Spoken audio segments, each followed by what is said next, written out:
I just discovered this controller aiming tip, and it might have changed how I now play FPS games.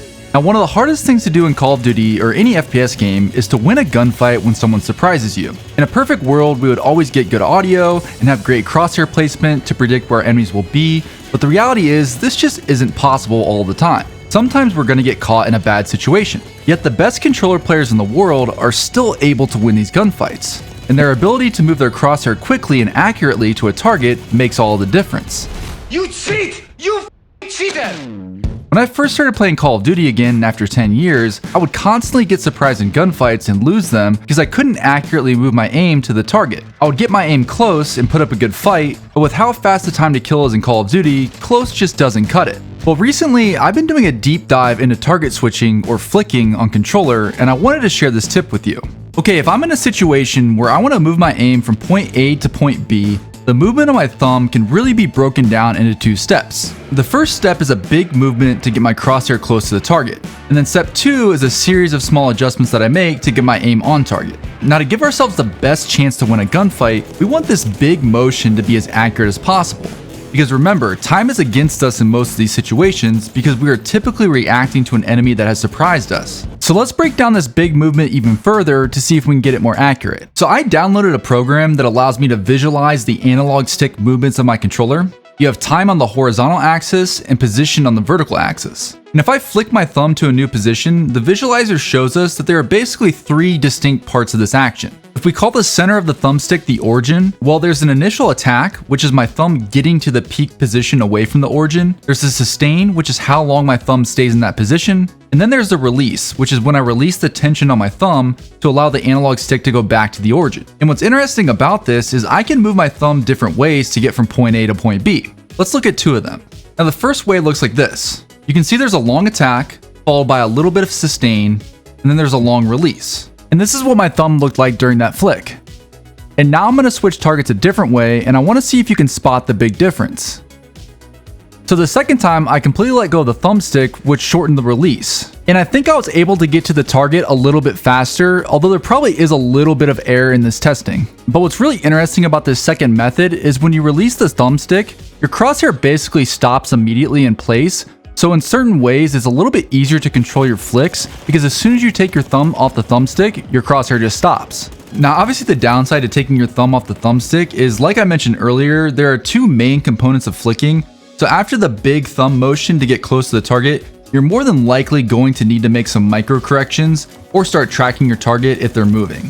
But what I'm finding is that you can pretty much release all of the pressure you're applying to the thumbstick, and you can still keep your thumb in contact with the top pad so that you're able to quickly make any adjustment you need, after you let the thumbstick spring back into place. And I wanted to share this with you because this just isn't something I was really consciously aware of until just a few weeks ago. And recently, I've been really focusing on my release when I practice my target switching. I don't necessarily think there's a right or wrong method between slowly releasing the tension of your thumb or just completely letting go. So I encourage you to see what works best for your playstyle. But I think just being more consciously aware of how you're letting the thumbstick go back to the origin makes it so you can be more accurate in your flicks. Okay, so now we're going to shoot some bots, and what I like to do is I like to break up my practice into long range and short range, and we're going to practice our long range first. And I just go up into the top of this tower here, and I basically shoot bots. And for the first part of the drills, I'm going to practice starting in a hip fire and then going to an aim down sight situation. So I'm just going to put my center dot at the entrance's hangar, and then locate a bot, and then basically, flick my aim as fast as possible from the hangar to that bot. Do the same thing here, aim at the hangar, and then flick over to the bot.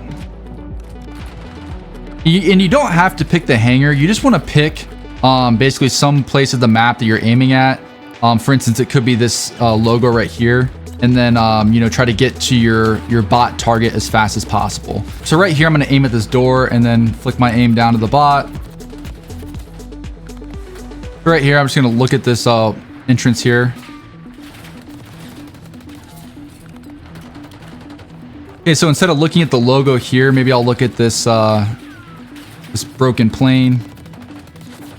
I'll look at this door here, flick down to the bot. And you just want to make sure that you're picking targets to the left and to the right of each bot and above and below each bot so that you can practice flicking in all different directions. And then once you kill enough bots where you are starting from a hip fire and then going into an ADS, you then want to practice starting in an ADS and then shooting the bots. So for instance, if I want to shoot this bot here, you know, maybe I'll look at this line and then flick my aim over. Same thing.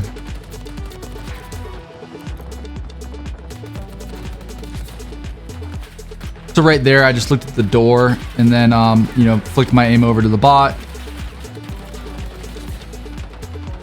Door to the bot. You can go from one of these windows to the bot here. So this window right here to the bot.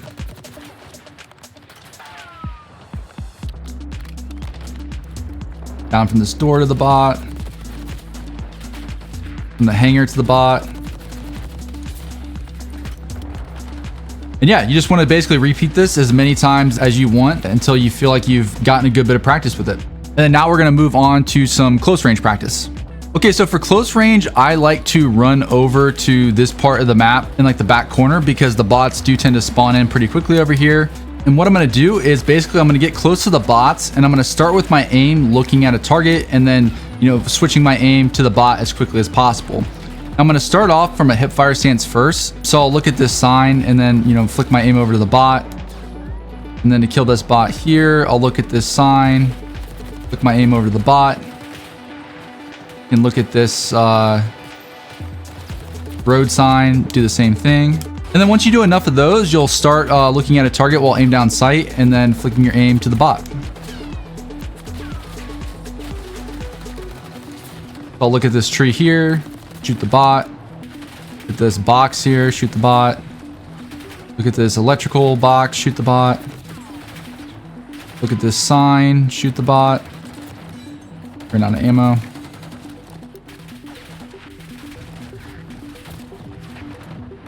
Look at this tree, shoot the bot.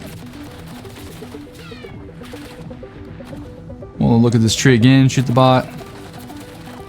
Oh, and if you're curious about what controller I'm using, I'm now partnered with Beaver. I've been wanting to work with them for a very long time because I think they have the best custom controllers out there in terms of performance. They offer smart buttons for the triggers, the bumpers, the face buttons, and even the touchpads. And this converts the regular squishy buttons of a normal controller into mouse click buttons. And this reduces the activation point so that the game will register your input sooner. You can also replace the normal L3 and R3 buttons with a snap action switch, and that activates faster and is easier to press than the normal stock button. Now the smart face buttons feel great when you press them, but if you don't play claw, you can also add back buttons to your controller, and there are a ton of different placement options that you can choose from so that you can grip your controller comfortably while you're playing and not worry about having to take your thumbs off the analog sticks. This is a major reason why I prefer back buttons to paddles, because there's a lot more flexibility on where you place the buttons. If you're interested in picking up a new Beaver controller, you can check out the link in the description and use code dreamstrike for 10% off. Now, even though target switching will help you get more kills in Call of Duty, there's actually another aiming skill that's even more important, and mastering this skill will help you consistently win more gunfights. And you can check out what this skill is in this video right here.